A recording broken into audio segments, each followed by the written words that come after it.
Hello everyone, welcome back. To cap off my fluid mechanics and dynamics videos, I wanted to do a few examples of problems where Bernoulli's equation comes into play. So to start off, let's talk about this one. All right, so here I have a pipe. Let's say the difference in height from center to center is 6 meters. We'll say we have water in the pipe, it is moving to the right, and the velocity at point 1 here is 2 meters per second. Velocity at point 2 is currently unknown. The radius of the wider pipe is 0.8 meters. Radius of the thinner pipe is 0.3 meters. And the pressure in the pipe at point 1 is 2 times 10 to the 5 pascals. Now the question is going to be, what is the pressure at point 2? And notice we also don't have the velocity at point 2 either, but this is what we are given. And the question here is, what is the pressure going to be at point 2 right here? For starters, the cross-sectional area of the pipe is going to be the area of a circle. So next we need to get the cross-sectional area of this pipe. And to do that, we need to do pi r squared. So area 1 is pi r1 squared. There's going to be 2.01 meters squared. Area 2 is pi r2 squared. And 0.283 meters squared. Next, we need to get the velocity at point 2. I'm going to use our area velocity equation down here. Let's rearrange that. V2 equals A1 V1 over A2. 2 meters per second times 2.01 meters squared over 0.283 meters squared gives me a velocity of 14.2 meters per second. I'm going to put that down here so it's not in the way. Let's put up Bernoulli's equation. Right away, height 2 is 0, so this part cancels. 2 times 10 to the 5th pascals. Kinetic energy 0.1. Gravitational potential energy 0.1 equals pressure 2 plus the kinetic energy 0.2. At this point, this is my only unknown, pressure 2. So I wring all this math out, and you get pressure 2 is 1.60 times 10 to the 5 pascals. And there you have it. So if the pipe changes diameter, it's actually very common to need to get the second velocity. And you're going to use this equation right here. Because as I said, if they can assess multiple things in one problem, they will do so. So we had a loss in potential energy, but a gain in kinetic energy. So off the bat, it wasn't that easy to predict whether or not pressure was going to increase or decrease, because going lower would increase the pressure, but increasing velocity would decrease it.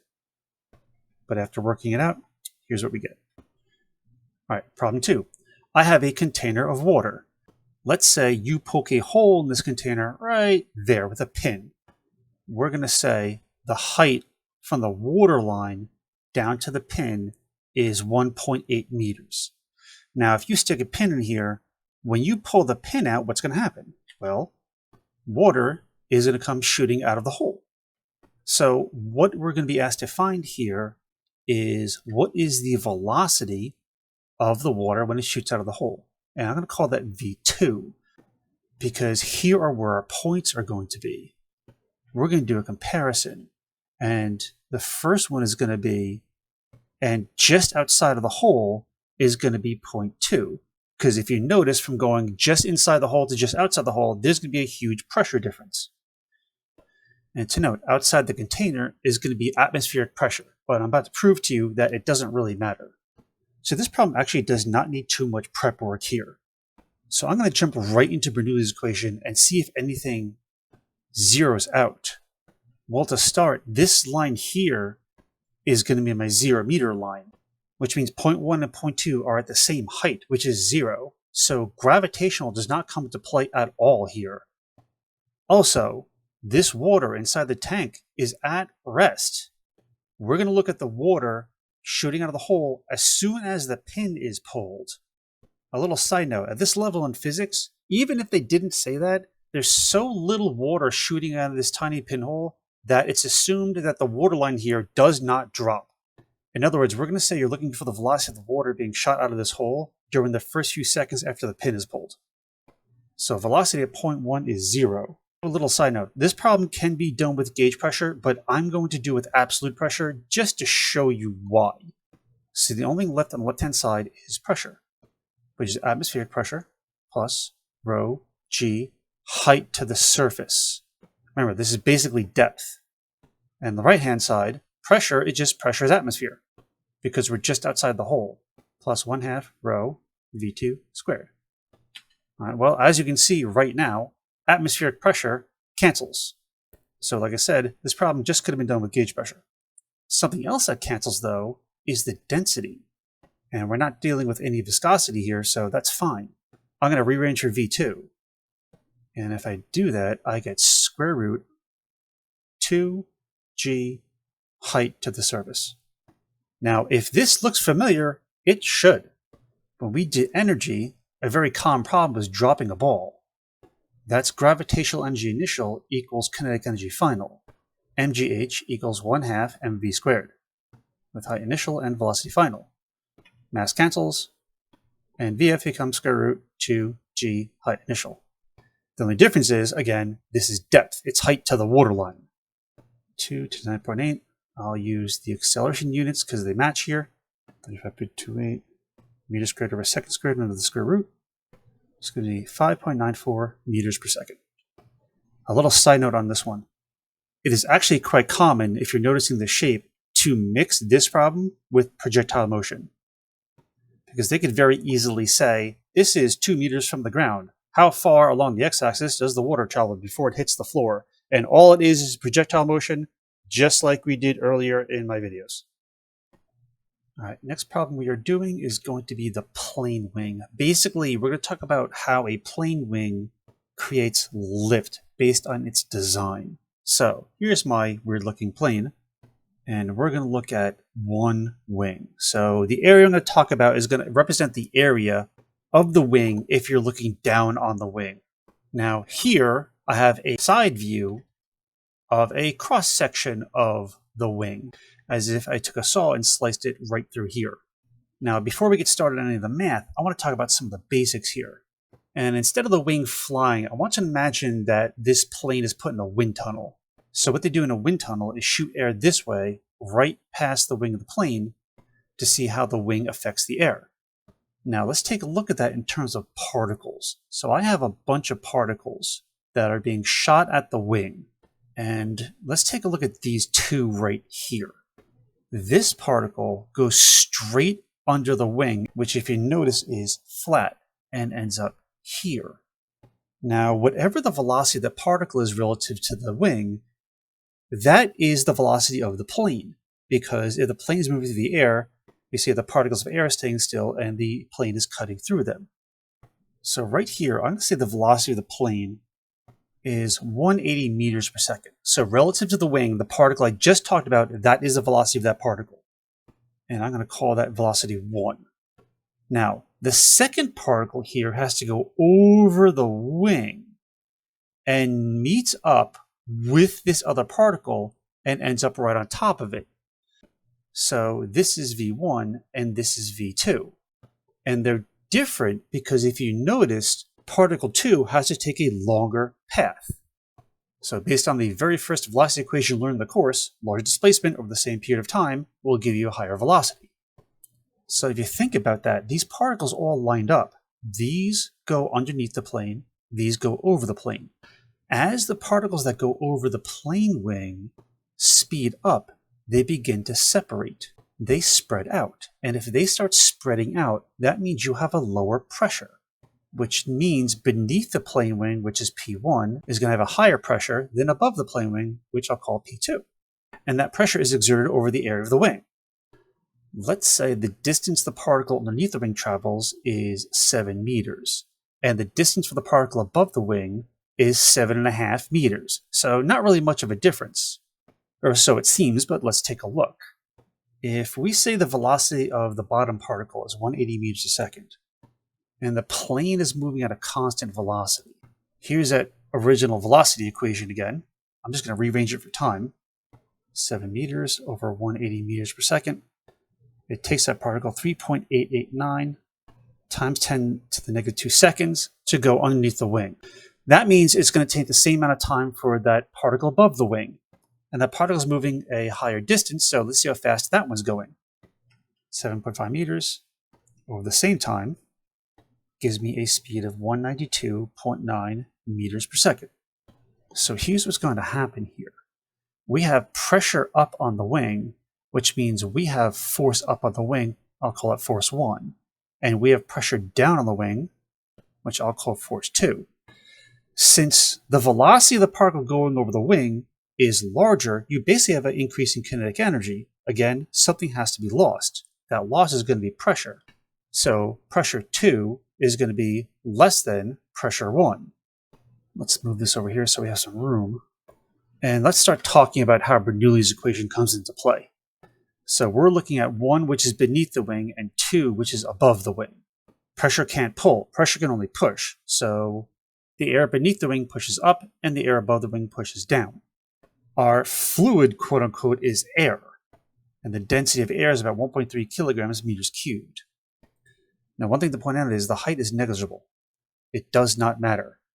It's so tiny, and the particles end up right on top of each other from start to end. So there essentially is no height difference. These two cancel out immediately. Now, something else. We technically don't really care what the individual pressures are here. We are after the net force on the wing. Make a little more space. What we want is this. F net, which is F1 minus F2. Now, since pressure is force times area, force is pressure times area, which means we want pressure 1 minus pressure 2 times area. So I'm going to rearrange Bernoulli's equation to represent that. I'm going to subtract P2 from this side, and if I subtract the kinetic energy formula from the left side, I'll have 1/2 rho V2 squared minus V1 squared, because I can factor out the 1/2 rho. We have 1/2, 1.3 kilograms meters cubed times 192.9 meters second squared. And if I do that, I get 1/2 times 1.3 kilograms meters cubed times velocity 2 squared minus velocity 1 squared. And I get a difference of pressure of 3126.8 pascals. And pascals, if you remember, is newtons over meter squared. I'm going to take that and just chuck that right down here and multiply it by the area of this wing. And the area of the surface of the wing is 60 meters squared. If I do that, meters squared cancels, and I get 1.88 times 10 to the 5th newtons. So this is how a plane creates lift. The shape of the wing causes a lower pressure on top of the wing than beneath the wing. That pressure difference causes a net upward force, which lifts the plane upward. And to do that, of course, the plane must be going forward through the air to make this difference in velocity for the air particles above and beneath the wing. While we are here, there's a very similar problem that I would like to show you. And it's going to use the density of air again. So here I have a building with a flat roof. And the area of the top of the roof is going to be 20 meters squared. Now the building is completely enclosed. And I have air shooting across the top of the building at 60 miles an hour, which is a typical wind speed you'd find in a hurricane. So we're not using miles per hour, we will use meters a second, and 60 miles per hour is about 26.8 meters per second. But the point is, this is a very strong winds. Well, if we do that, we kind of have a situation similar to the plane wing. We have air inside the house, and just above, we have air outside the house, just above the roof. Now the air inside the house, which I call V1, is 0 meters a second. It's not going anywhere. But the air above the house, which I call V2, is going 26.8 meters a second. This difference in speed creates a pressure difference between just beneath the roof and just above the roof. And I'm going to take this and jump right into Bernoulli's equation right now. As far as potential energy, the air particles are not moving up or down. Just like the plane wing, they're moving left to right. So the potential energy parts of this equation are irrelevant here. Now, this problem will usually say, oh, inside the house is atmospheric pressure. Since the air isn't moving, the assumption is that the pressure is just standard atmospheric pressure here. However, once again, that does not matter. What I want is a pressure difference just like the wing problem. Now, the velocity inside the air we said is 0. That cancels. I subtract P2, and I get the pressure difference is 1/2 rho V2 squared. Put in my givens, and I get 466.9 newtons per meter squared, or pascals. So again, force 1 is upward, force 2 is downward, F10 is force 1 minus force 2. Again, pressure difference times area. I put in those values. Again, meters squares cancels. And I get a net force of 957 newtons upward. So if a strong wind blows over this house, there is a pressure difference between inside the house and outside the house. A pressure difference on a surface, on an area, creates a force in one direction. Because net force is the force of one minus the force of the other. If this pressure difference is large enough, it could actually damage the building. Now, that being said, there used to be a common thought that if really high winds are going past your house, say like for a tornado, to open the windows to equalize the pressure. And although there may be some truth in that, the current consensus is that it's generally a bad idea because the winds entering your house may cause greater damage just on its own. All right, I would like to do one more Bernoulli's problem to round things out. And this one I definitely wanted to hit because it confused me the first time I saw it. Here we have a pipe that goes from thick to thin, much like one of our previous problems. To start out, let's say the first pipe has a radius of 1.2 meters, and the radius of the second pipe is just 1 meter even.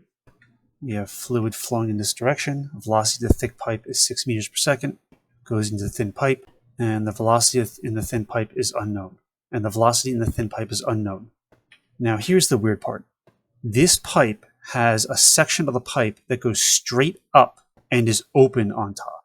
So we have a water line right here. And I'm going to say the height of that water line from the center of the pipe is going to be 5 meters. In the thin pipe, there's also going to be a water line somewhere, but we don't know where. And the question is going to be, how high is that water line? Spoiler, it's not going to be 5 meters because the pressure decreases as we go from the thick to thin pipe. Our goal is going to be to find it. Now to do that, I'm going to set the points I'm really looking at right here, the center of this pipe right below the water column, and right here, the center of this pipe right below this water column.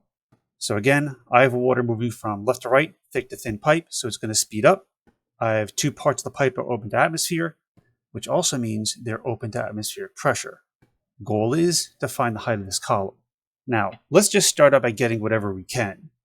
And again, I'm going to start out by getting the cross-sectional area of both these pipes. Here's pi r squared.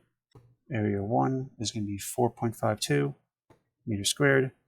Area 2 at the radius of 1 meter, therefore is going to be 3.14 meters squared. Just like before, I'll get the velocity in the second pipe. I'll be using this equation down here, just rearranged. 4.52 meters squared times 6 meters per second, over 3.14 meters squared. Gives me 8.63 meters per second. I will put that in the corner here to keep it out of the way. Now, all this we've done before, but there's actually one more thing we can get, which is the pressure at this point, because again, we have a water column here. And since both of these water columns are going to be open to atmospheric, atmospheric's just going to cancel again. So I can use gauge pressure. Pressure 1 is therefore rho g height of the surface for pipe 1. I'll use density of water again, g, and the height is 5 meters. This gives you a pressure of 49000 pascals. I'm going to put that over here so we have some space to play.